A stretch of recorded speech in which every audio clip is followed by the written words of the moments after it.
선생님 여러분 안녕하세요. 권 교수의 해피 정치. 자, 처음 저를 보시는 분은 제가 갑자기 해피 정치 이러니까 뭐야? 이러실 수 있는데요. 저는 이제 제 강의 이름이 해피입니다. 지금 저는 세 과목을 담당을 합니다. 사회과 교육론, 사회문화, 정치. 그래서 지금 저를 세 번째 보시는 분도 있으실 수 있고, 정치부터 보셨으면 처음 보시는 거잖아요. 저는 항상 해피합니다. 늘 제가 하는 모든 말은요, 물론 선생님들이 들으라고 하는 말이기도 하지만 거기에 저도 있어요. 저한테도 하는 말입니다. 저한테 할 수 없는 말은 다른 사람한테 해서도 안 된다라고 저는 생각합니다. 근데 자기는 정말 자기가 그 사람이라면 정말 들었을 때 너무 분노하고 너무 상처받을 그런 말들을 사람들은 막 하죠. 다른 사람들에게. 저는 그게 사람인가 그런 생각을 해요. 말뿐만이 아니라 어떤 행동도 마찬가지잖아요. 그래서 우리가 흔히 하는 말로 어떻게 사람이 저럴 수가 있어. 인면수심. 어떻게 사람이 어떻게 저래. 이런 이야기 하잖아요. 여러분들도 느끼실지 모르겠는데 요즘 정말 사람이라고 보기 어려운 그런 생명체들이 많죠? 저는 그런 어떤 사건, 그런 어떤 사람들에 대한 걸 이렇게 접하게 되면은요, 빨리 내가 그런 사람 아니어서 감사. 내가 그런 사람 아니어서 다행. 그런 사람들은요, 자기가 그런 사람들일지 모르고 살거든요. 그러니까 인간 같지 않은 사람이라는 걸 알고 어떻게 계속 살겠습니까? 자기는 그렇게 사는 게, 그런 말하고 그런 행동하는 게 인간답게 사는 거라고 생각하면서 그렇게 살 거 아니겠어요? 그러니까 부끄러움이 없죠. 부끄러움을 모르죠. 그냥 그렇게 사는 거죠. 근데 평생 그렇게 살 거잖아요. 그러니까 얼마나 불쌍해요. 노예도 마찬가지예요. 노예는 자기를 노예라고 생각하지 않기 때문에 노예인 거예요. 자기가 노예라고 생각을 하면 당연히 반란을 일으키지요. 스파르타쿠스처럼.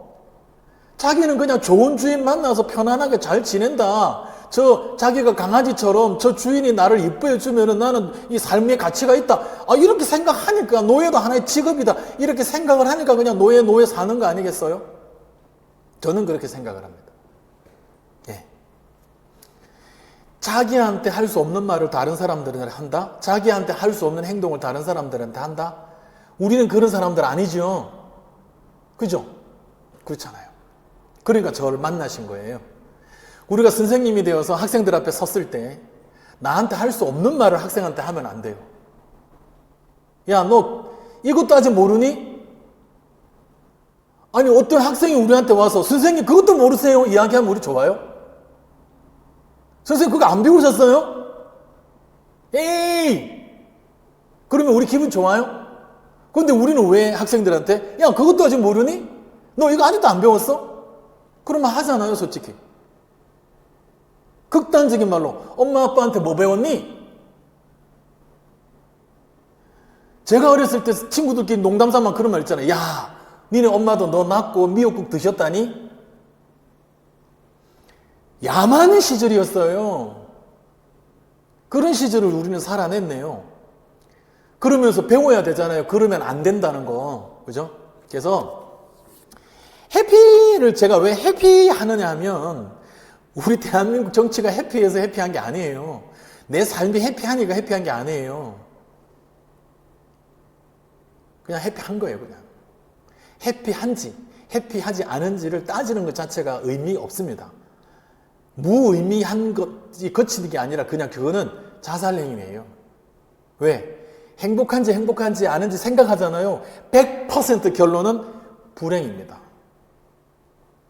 그러니까 행복한지 행복하지 않은지를 따져고 보면은요 100% 불행이에요. 행복하지 않아요. 따져봤는데 행복하네. 거짓말입니다. 속이는 거예요. 자기를 속이고 다른 사람들을 속이는 거예요. 내가 불행한지 불행하지 않은지를 따져봤는데 행복한지 행복하지 않은지를 계산을 따져봤는데 행복하더라. 아니거든요. 행복과 불행은요 0과 1입니다. 있고 없고예요. 많이 행복하고 조금 행복한 게 없는 거예요. 그냥 행복한 거예요. 100만큼 행복한 거는 50만큼 행복한 것보다 2배로 행복한 거, 이런 게 어디 있어요? 저는 학생들한테 늘 이야기합니다. 이 세상에 있는 숫자는 0과 1밖에 없다. 0은 아무리 곱해도 0이다. 1은 100을 곱하면 100이 되고 1000을 곱하면 1000이 된다. 0과 1밖에 없죠. 사실 컴퓨터에도 0과 1밖에 없죠. 우리는 십진법을 쓰지만은.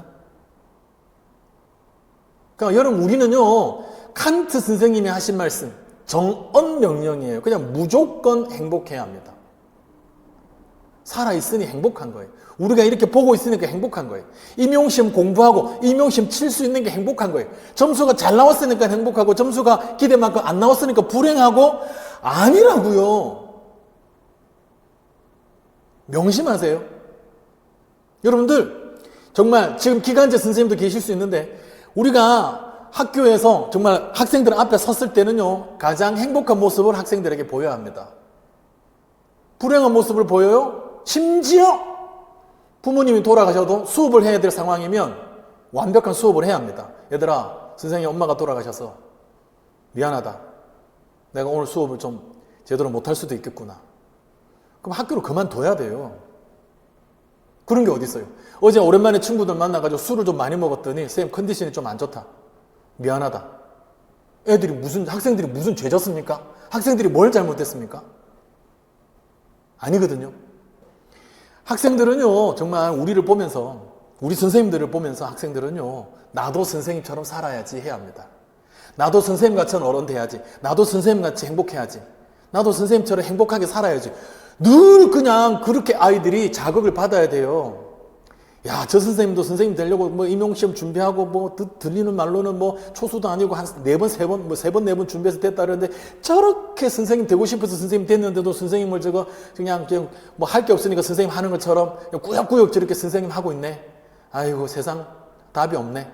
아니, 그런 모습을, 아이들이 그런 생각을 하게끔 우리가 말하고 행동하고 그러면 되겠습니까?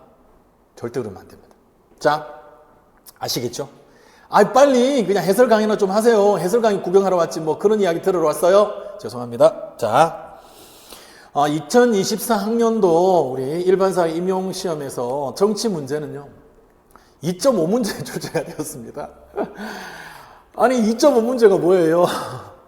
그러니까 3문제라고 하기에는 애매하고요. 또 2문제라고 하기에도 애매해서 제가 그렇습니다. 그거는요, 그 해당되는 문제를 하면서 이야기를 하고요. 일단 저는 3문제라는 전제로 3문제를 함께 보도록 하겠습니다. 그래서 우리 권박팀에, 우리 박문각의 권박팀에, 왜 권박팀인지 처음 또 보는 사람은 모를 수 있으니까, 권한상 교수, 그리고 법을 가르치시는 박충신 교수님, 경제 가르치시는 박지훈 교수님. 그래서 박이 2분이시고 권이 1명이에요. 그래서 그냥 가나다 순으로 권박팀 이렇게 했습니다. 그래서 박충신 교수님께서 법을 하시기 때문에 그 문제, B 8번 문제는 박충신 교수님은 또 법이다라는 차원으로 해설을 하실 거예요. 또 저는 정치다라는 차원으로 해설을 드리겠습니다. 그러니까 중복이 될 수 있습니다. 자, 3문제 중에서 첫 번째 문제 A의 8번 문제가 됩니다.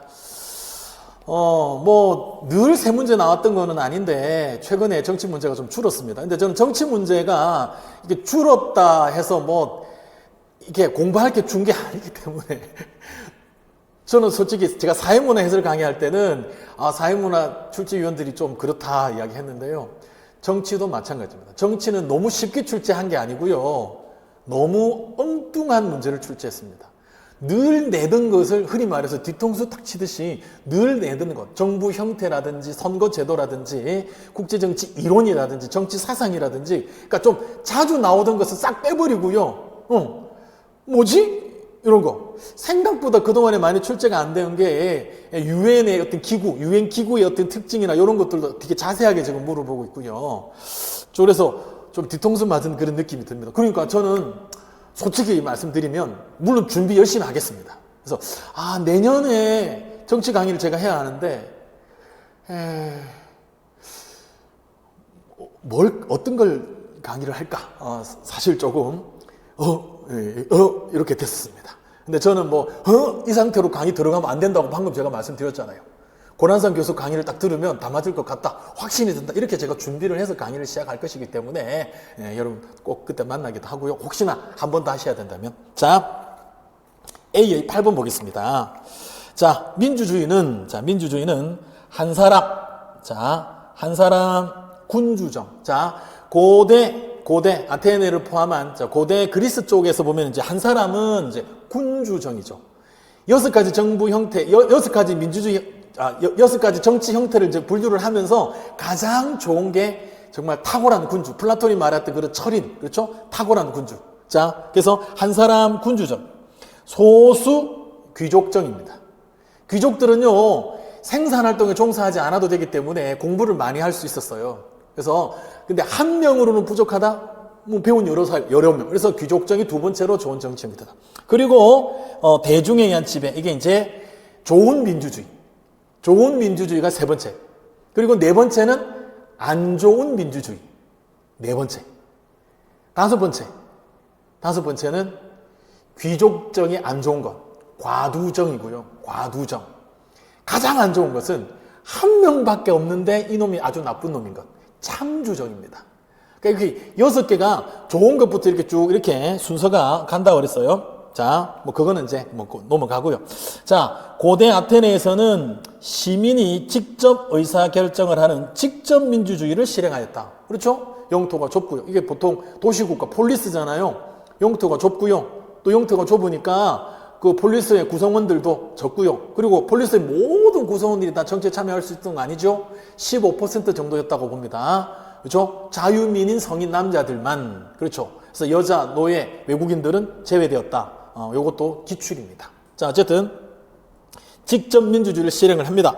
하지만 직접 민주주의는 인구와 시간의 제약으로 해서 현대의 많은 국가에서 실행되기가 어려웠습니다. 그렇죠? 인구가 우리나라 5천만인데 언제 모여요? 아고라 광장, 뭐 어디에 모여요? 여의도 광장, 뭐 광화문 광장 몇 명이나 모이겠어요?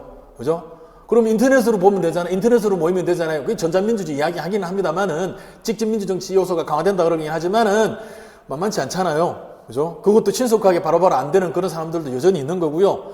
뭐 와이파이 안 되는 데도 있고요. 데이터 안 터지는 데도 있고요. 또 할아버지 할머니들이 인터넷 이게 접속하시는 거 힘드실 수도 있고요. 자, 인구와 시간의 제약원에서 현대 많은 국가들은 그래서 이 한계를 극복하기 위해서 대표성의 개념이 도입된 그러니까 위에 직접이니까 그냥 간접 민주주의 해도 되겠고요.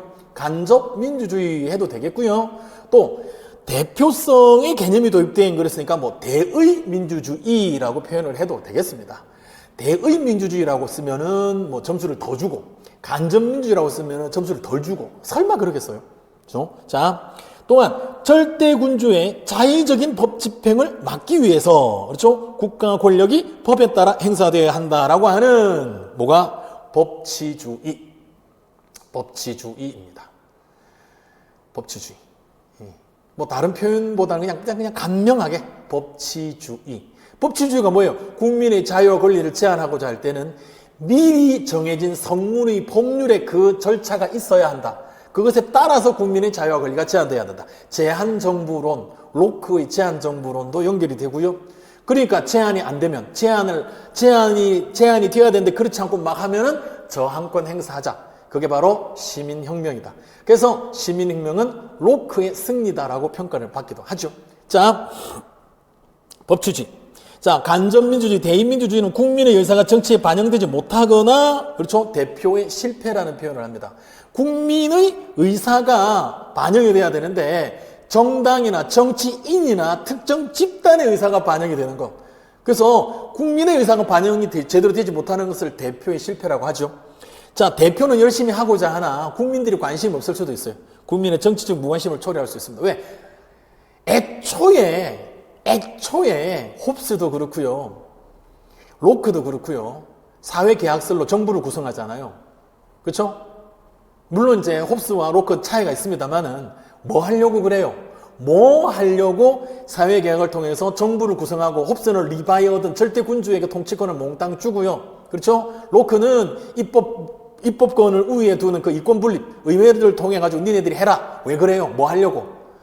거기 맡겨놓고 우리 시민들은 뭐 하려고? 돈 벌려고. 어디 가서? 시장 가서. 경제활동의 자유, 이걸 중시했잖아요. 그렇죠? 그러니까 당연히 니들이 알아서 해. 우리는 먹고 사는 거, 돈 버는 거, 사랑하는 거, 어쨌든 뭐 이런 쪽으로만 신경 쓸게. 정치적 무관심이 팽배할 수밖에 없는 거예요. 그죠? 자, 이러한 문제를 보완하기 위해서 국민투표, 국민발안, 국민소환, 그렇죠? 국민발안은 뭐 국민발의 또는 국민창안 이렇게 표현하기도 하고요. 국민소환은 국민파면이라고도 하죠. 늘 나오던 겁니다. 직접민주 요소를 도입하기도 하였다. 자, 디귿 국민소환의 정의를 서술할 것. 너무 잘 알고 있는데요. 제가 알고 있는 거 한번 불러드려 볼게요. 유권자가 선거에 의해 선출된 공직자를 임기 만료 전에 투표를 실시하여 그 직위에서 물러나게 하는 제도, 국민소환이죠. 뭐 항상 나오잖아요. 우리 대한민국은 국민소환 없습니다.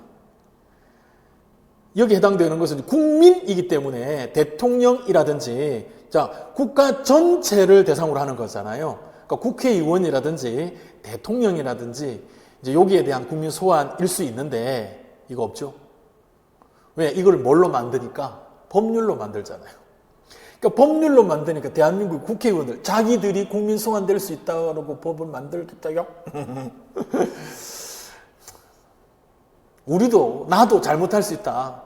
임기 만료 전이라도 내가 스스로 부끄러워서 그만두는 게 아니라 뻔뻔하게 버티더라도 절차와 제도에 의해서 물러날 수 있는 제도를 만들어야 되겠다라는 생각을 하는 우리 300명 국회의원들 중에서 뭐 있을 수는 있겠습니다만 이게 다수로 되지 않습니다. 4년 내가 어떻게 국회의원이 됐는데 내가 4년을 지켜야지 한 번 더 해야지 계속 그 생각을 하겠죠. 그런데 정작 이 사람들이 이 국회의원들이 뭐는 만들었어요? 주민소환은 만들었잖아요. 주민소환. 지방자치단체장과 지방의회 의원에 대한 주민소환은 법률로 만들었습니다. 좀 그렇죠? 그러니까 서울시장, 경기도지사, 서울시의회 의원, 경기도의회 의원 그러니까 이 사람들은 임기 중이라 하더라도 그 주민들의 투표에 의해 가지고 파면될 수 있도록 그렇게 법률을 만들어 놓고서는 자기들에 대해서는 그 법률을 안 만들어요. 좀 저는 이거를 좀 부정적으로 봅니다. 자, 그래서 그거 했고요. 자, 다음에 민주주의 사회에서는 정당, 이익 집단, 시민단체 이것도 수능에서 자주 나오는 정책 결정 과정에 참여자 그래가지고 딱 셋이 정당, 이익 집단, 시민단체 늘 나옵니다. 솔직히 이거는 지금 수능에서도 늘 나옵니다. 그냥 완전 100% 출제가 돼요. 그래서 올해 임용은 제가 뭐 사회문화에서도 이야기를 했지만 수능 문제로 내야 할 게 임용 문제로 나왔네 이런 느낌이 팍 듭니다. 사실 이 문제도 그냥 수능 문제를 서답형으로 바꿔놨다라고 해도 과언이 아닙니다. 솔직히 너무 쉽잖아요. 우리가 너무 공부를 많이 한 게 억울하잖아요. 솔직히 제가 피 터지게 강의한 게 솔직히 억울합니다. 이렇게 문제 낼 거였습니다. 솔직히 우리 기본적으로 이거 다 알잖아요. 우리 고등학교 다 배웠잖아요. 우리 선생님들 이런 거. 그죠? 그래서 좀 그래요. 저는. 좀 그래요. 자, 기억 니은에 해당되는 거 간접민주주의 또는 대의민주주의 했고요. 법치주의 했습니다. 자, 그 다음에 세 번째 보면 미음 비읍과 달리 밑줄 친 리을이 추구하는 목적을 서술할 것 그랬습니다. 정당입니다. 자, 다 정책 결정 과정에 영향을 미치는 것 같아요. 정당과 시민단체의 공통점은 공익을 추구하는 거. 그렇죠? 그리고 이익집단은 자기 집단의 특수이익을 추구한다. 그건 차이점이죠. 자, 그런데 이제 나머지 둘과 비교되는 가장 큰 거는 정권 획득입니다. 정당은요, 정권을 획득하려고 하는 목적이 있죠.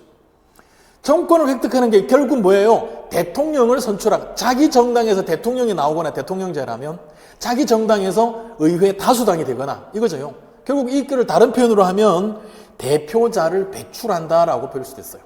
대표자를 공천하고 당선을 통해서 대표자를 배출하는 것. 또 정부와 의회를 매개하는 것. 정부와 의회를 매개하는 것도 이익 집단이나 시민단체가 아닌 정당의 목적이에요. 그러니까 기능과 목적이 지금 좀 혼용이 되고 있습니다. 그래서 정치 권력을 획득하는 것 이렇게 써도 되고요. 또 대표자를 배출하는 것, 정당과 의회를 매개하는 것, 이런 여러 가지 표현들을 쓸 수가 있겠습니다. 근데 한 가지만 써도 되면 가장 결정적인 것은 정권 획득이죠. 정치 권력을 획득하는 것이죠. 자, 9번 가겠습니다. 자, A의 9번 보겠습니다. 제가 조금 당황한 게 바로 이겁니다.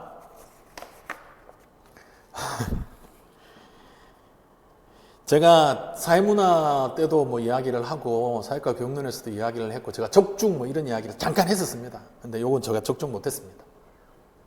요렇게까지 나올 거라고는 제가 생각을 못했습니다. 예. 제 강의를 열심히 들었던 분 중에서는 계시다면 제가 죄송합니다. 자, 이 부분은 근데 이제 죄송합니다. 자, 보호 책임의 원칙이라는 게 나왔어요. 자, 보호 책임의 원칙입니다. 반복되는 근데 이제 위에 보면 모든 국가는 자국민의 대량 학살, 전쟁 범죄, 반인도적 범죄,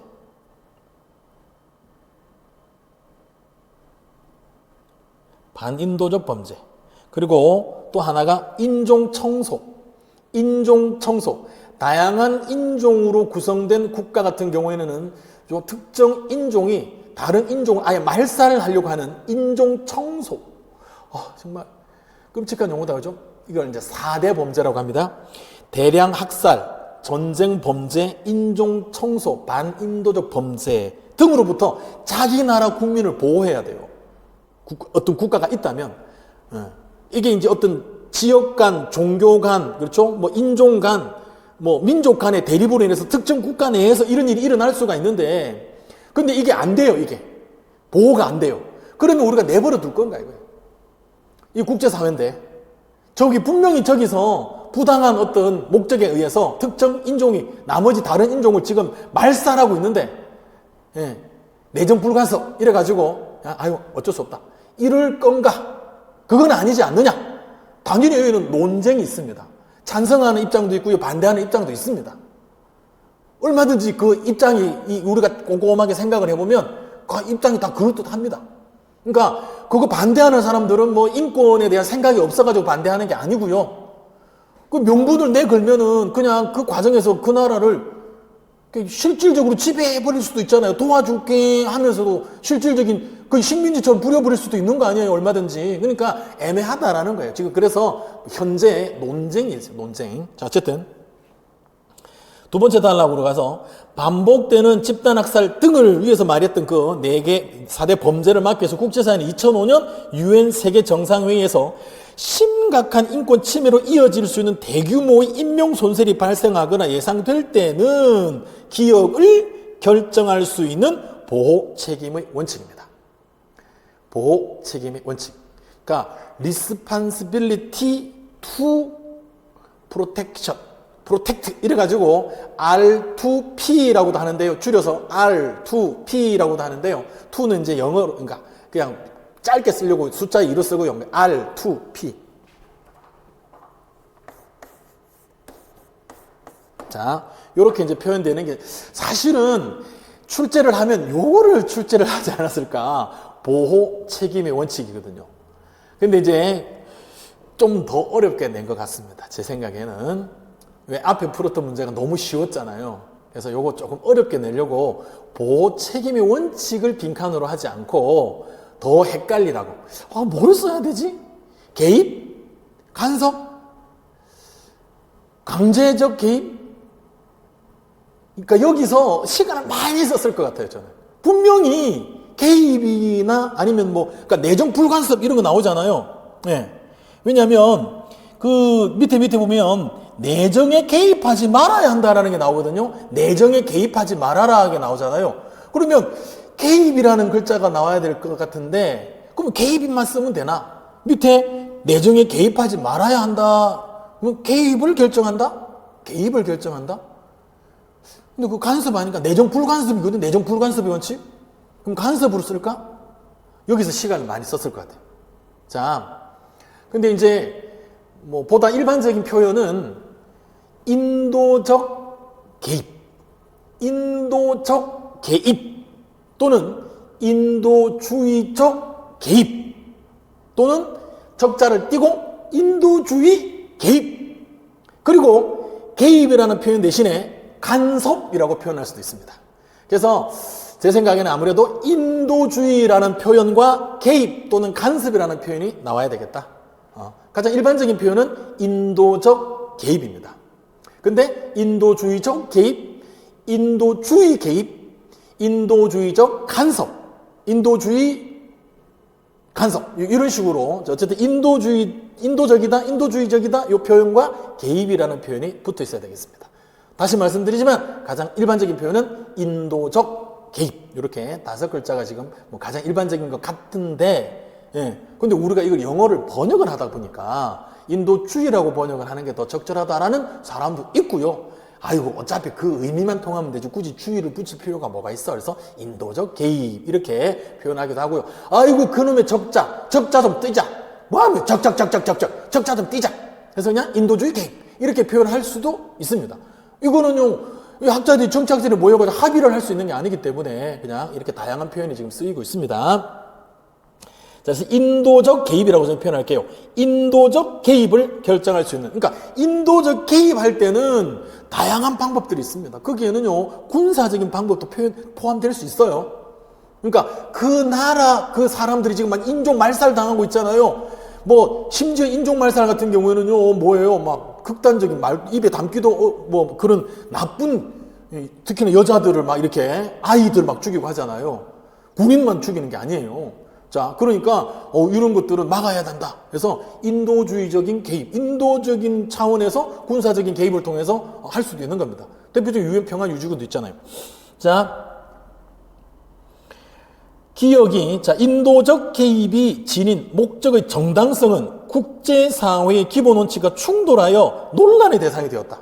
지금도 현재 진행이 구체적으로 모든 인간의 기본적인 인권을 가진다는 도덕적인 근거로 지지를 받지만 사실 인권에 누가 반대하겠어요. 그죠? 그래서 당연히 그걸 주장하는 사람들은 뭐 이거 인도적으로 개입해야 한다.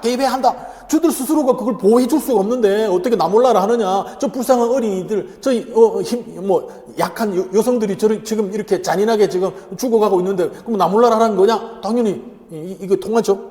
하지만 회원국의 주권을 존중하고 내정에 개입하지 말아야 한다는 유엔 헌장에 보장된 원칙, 내정 불干涉 원칙, 주권 보장이죠.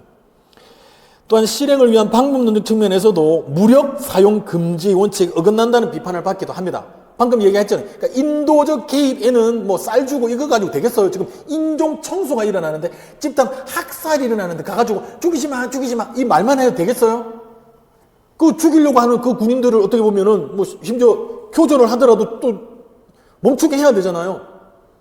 그죠? 그래서 무력 사용 금지 원칙에 위배된다라는 비판도 받습니다. 자, 그래서 인도적 개입이 보호 책임의 원칙에 따라 정당성을 갖추기 위해서는 상임이사국과 비상임이사국으로 구성된 유엔 안전보장이사회의 명시적인 승인을 얻어야 한다는 한계도 있다. 자, 그래서 작성반부 두 번째 보면 밑줄 친 T국과 리얼이 가진 실질사항의 표결에 관한 권한의 공통점과 차이점을 서술할 것. 이거는 제가 미리 준비 못했습니다. 이렇게까지 물어보리라고는 실질사항과 절차사항까지도 구분해서 물어보는 이것도 좀 이야기를 하면은 수능에서는요, 수능정법, 수능정치화법에서는요, 국제 기구가 자세하게 나옵니다. 총회, 안전보장이사회, 요거 국제사법재판소 아주 자세하게 나옵니다. 그래서 역시나 수능 쪽에서 뭔가 도움을 받지 않았을까.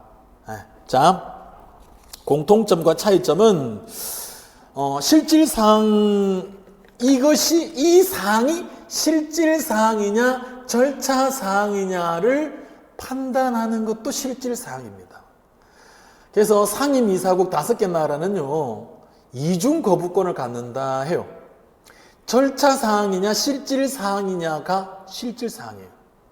그래서 그 실질사항을 결정할 때는 상임이사국 5개 나라의 거부권이 인정이 되거든요. 그러니까 이 안전보장이사회는 15개 나라로 이루어지는데 상임이사국 5개 나라 그리고 비상임이사국 10개 나라 15개 나라로 이루어지는데 그 중에서 9개 나라 이상이 찬성을 해야 의결이 돼요. 근데 절차사항은 그냥 15개 중에서 9개 이러면 돼요. 근데 실질사항은 반드시 상임이사국 5개를 포함을 해야 돼요. 자, 그래서 공통점은 어쨌든 1국 1표입니다. 한 나라가 한 표인 것은 맞아요. 그러니까 상임이사국은 2표, 비상임이사국은 1표, 이거는 아닙니다. 그래서 공통점은 저는 생각하기에 1국 1표가 공통점. 다만 차이점은 상임이사국이 여기 실질사항이라고 그랬으니까 상임이사국의 거부권 인정, 요게 차이점 이렇게 문장으로 요거를 서술해 주면 되겠다 싶습니다. 자, 이제 두 문제를 했고요. 제가 마지막 한 문제는 자, B의 8번 문제인데요. 그래서 제가 이거를 법 문제로 볼 수도 있고, 자, 법 문제로 볼 수도 있고, 정치 문제로 볼 수도 있다. 그랬습니다. 그래서 우리 박충신 교수님께서도 이 문제를 이렇게 해설을 하실 거예요. 왜냐하면 앞에 있는 인종, 그러니까 인종이 아니라 인권, 1세대 인권, 2세대 인권, 3세대 인권 하는 이 부분은 정치 영역으로 볼 수 있습니다. 그리고 고등학교의 정치와 법에서는요, 요 밑에 있는 기본권의 제한 있잖아요. 요것도 정치 영역에 있습니다. 정치 영역에 있습니다. 정치와 법에서.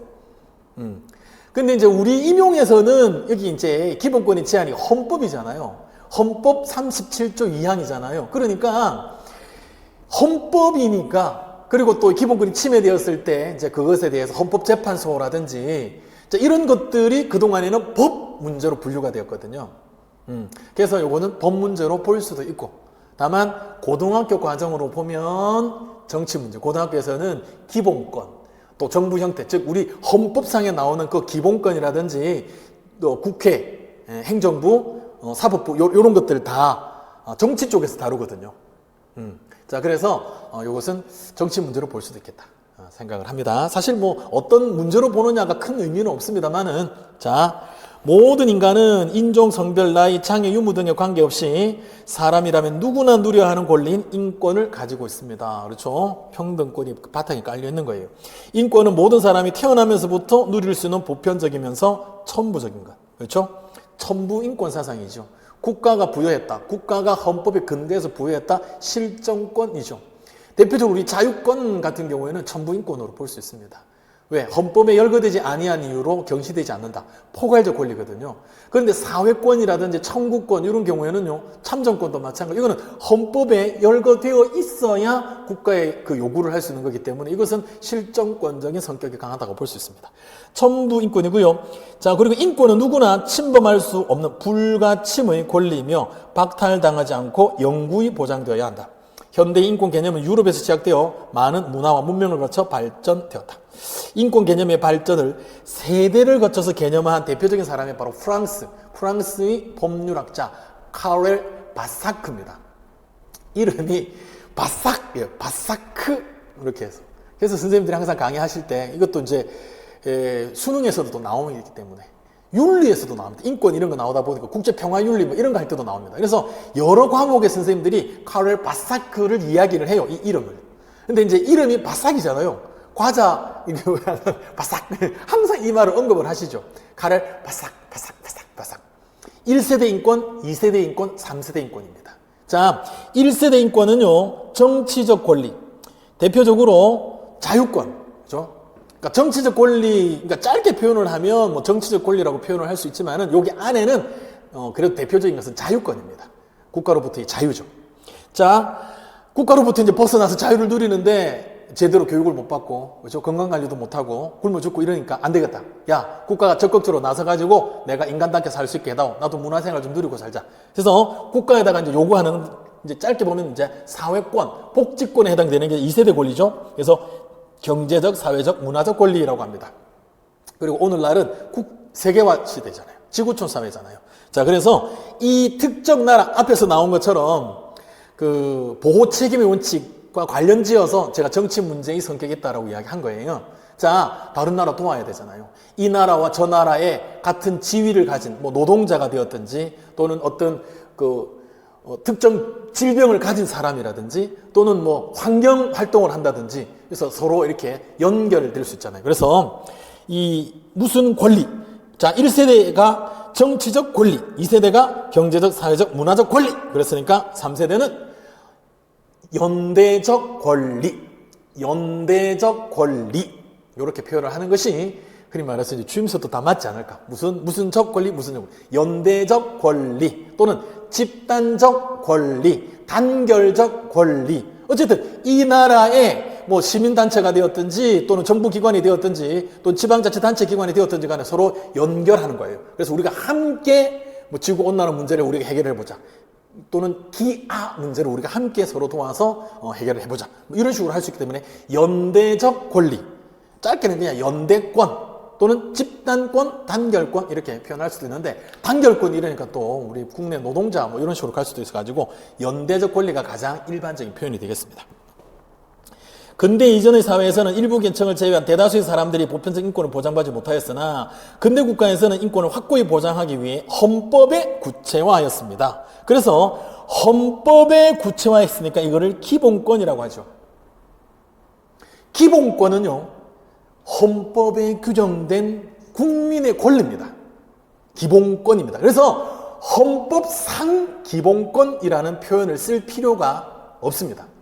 제가 사회과 교육론 이야기할 때 올리브 세이버 하버드 모형할 때 기본 가치를 이야기하면서 사회의 기본 가치라고 표현할 필요가 없다 하면서 그냥 초가 하면 되지 초가집 할 필요가 없다. 동해 하면 되지 동해 바다 할 필요가 없다. 그것처럼 기본 가치, 베이직 밸류라고 하는 것은 사회 구성원 모두가 공유한다라고 전제하는 가치이기 때문에 기본 가치거든요. 그래서 개인의 기본 가치라는 표현은 있을 수가 없기 때문에 사회의 기본 가치라고 표현할 필요가 없고 그냥 기본 가치 네 글자 쓰면 된다 그랬습니다. 그러니까 이 기본권도 마찬가지예요.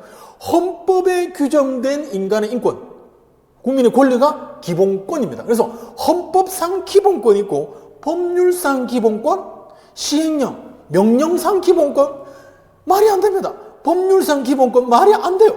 명령상 기본권, 조례상 기본권 말이 안 됩니다. 자, 기본권은 헌법에 규정된 거예요. 자, 그래서 헌법에 기본권이 규정이 돼 있고 또 헌법에 기본권의 제한에 관한 내용도 있습니다. 헌법에 있어야 돼요. 헌법에 보장되어 있는 기본권을 그 하위법이라고 할 수 있는 법률로 마음대로 제한을 한다? 이런 규정을 두면 안 되죠. 그래서 기본권을 제한할 수 있는 규정도 헌법에 둬야 됩니다. 다만 너무 다양하고 세세한 경우들이 있기 때문에 그거를 일일이 다 헌법에다가 나열을 할 수가 없어서 헌법에 뭐라고 써놨다? 법률로서 제한할 수 있다라고 합니다. 그러니까 법률로서 제한할 수 있다는 말은 그 하위법인 명령이나 조례, 규칙 등으로는 기본권을 제한할 수 없도록 한 것입니다. 자, 모든 경우에 보장되는 절대적 권리는 아니다. 헌법 제37조 제2항이죠. 국민의 기본권은 필요한 경우에 너무 잘 압니다. 이거 여러분들 외우셔야 돼요. 그렇죠? 국가안전보장 질서유지 공공복리입니다. 국가안전보장 질서유지 공공복리를 위하여 필요한 경우에는 그렇죠? 필요한 경우에 디귿으로서 법률로서 제한할 수 있습니다. 그래서 우리 헌법에 가장 많이 나오는 표현이 법률로 정한다. 범죄의 그렇죠? 범죄의 종목과 범죄는 그렇죠? 범죄의 유형과 처벌의 내용은 법률로 정한다. 죄형 법정주의. 조서의 종목과 세율은 법률로 정한다. 조서의 법정주의. 자, 법률로 정한다라는 그 표현은 어디 있어요? 헌법에 있습니다. 그래서 헌법을 보면 우리 헌법은 전문이 있고요. 본문이 130조, 부칙이 6조로 되어 있는데 되게 짧죠? 다 알죠? 그게 가장 많이 나오는 표현이 법률로 정한다입니다. 그 말은 뭐? 조례, 그 밑에 있는 명령, 조례, 규칙으로 정할 수 없도록 한 것입니다. 그건 뭐냐면 국민의 기본권을 제한하는 것이기 때문에 그래요. 자, 또한 과잉금지. 자, 과잉금지의 원칙에 따라서 목적이 정당해야 하고요. 방법도 적절해야 하고요. 피해는 최소로 해야 합니다. 그리고 법익의 균형성을 준수하여 기본권을 제한해야 한다. 국민은 자신의 인권이 침해되었을 때 법원에 대해서 소송을 할 수 있죠. 그렇죠? 그 다음에 헌법재판소. 국민 입장에서는 헌법 소원할 수 있습니다. 그렇죠? 또는 국가인권위원회 제소할 수도 있고요. 등을 통해서 구제받을 수 있습니다. 자, 그래서 지금 밑줄 리얼에 기반하여 기본권이 제한될 수 있는 조건을 서술할 것. 법익의 균형성에 관해서 이제 이야기해 보라는 거잖아요. 자, 저는 이렇게 썼습니다. 입법을 통해 보호하려는 공익과 침해되는 사익을 비교할 때, 제한되는 그 사익을 비교할 때 공익이 더 크거나 적어도 균형이 유지되어야 한다. 이게 이제 법익의 균형성입니다. 그러니까 반드시 균형을 맞춰라 아니고요. 공익이 더 크거나 최소한 균형. 그러니까 조그만 공익을 위해서 많은 사익을 제한하면 안 된다. 이겁니다. 자, 이상으로 2024학년도 우리 일반사회 임용시험 정치 해설 강의를 마무리하도록 하겠습니다. 제가 처음 시작할 때 그죠? 해피 했잖아요. 자, 여러분 정말 이거는 어떻게 보면 우리 하나의 종교라고 볼 수 있습니다. 그냥 해피하는 겁니다. 조건이 있어서 오호 오늘은 어쩌고저쩌고 하니까 행복한데 오늘은 어쩌고저쩌고 하니까 행복하지 않아. 자, 이 생각을 하면 절대로 안 됩니다. 쉽지 않지만 평생을 그렇게 노력하면서 사는 사람과 평생을 오늘 행복한지 행복하지 않은지를 생각을 하고 그 생각의 결과로 행복해 하거나 또는 행복해 하지 않으면서 사는 사람 생각해 보세요. 그 삶이 어떻게 다르겠어요. 그러니까 쉽지 않은 건 저 알고요. 저도 노력합니다. 그리고 특히나 우리는 모범이 돼야 되잖아요. 우리를 보고 있는 학생들이 있습니다. 학생들에게 언제나 멋진 모습, 훌륭한 모습, 바람직한 모습을 보여야 합니다. 그죠? 자, 꼭 여러분 선생님이 되겠다 하는 결심을 하셨으니까 지금 저를 보고 있는 거잖아요. 2024학년도 올해 시험에서 좀 아쉽다 하더라도요. 이미 2번, 3번, 4번째 했어. 이제는 부모님께 죄송하고 나 스스로도 너무 참 부끄럽고 이제는 그만둘래. 선생님하고 나하고는 안 맞나봐. 안 됩니다. 그러지 않으시기를 권합니다. 인생 깁니다. 될 때까지 하면 됩니다. 대부분은 될 때까지 하지 않기 때문에 안 되는 겁니다. 꼭 될 때까지 해서 정말 정식 발령받아서 우리 대한민국의 소중한 인재들을 키워나가는 그런 훌륭한 선생님 되시기를 다시 한번 응원합니다. 자, 이상으로 모든 해설 강의, 정치 해설 강의 마무리하도록 하겠습니다. 여러분 고맙습니다.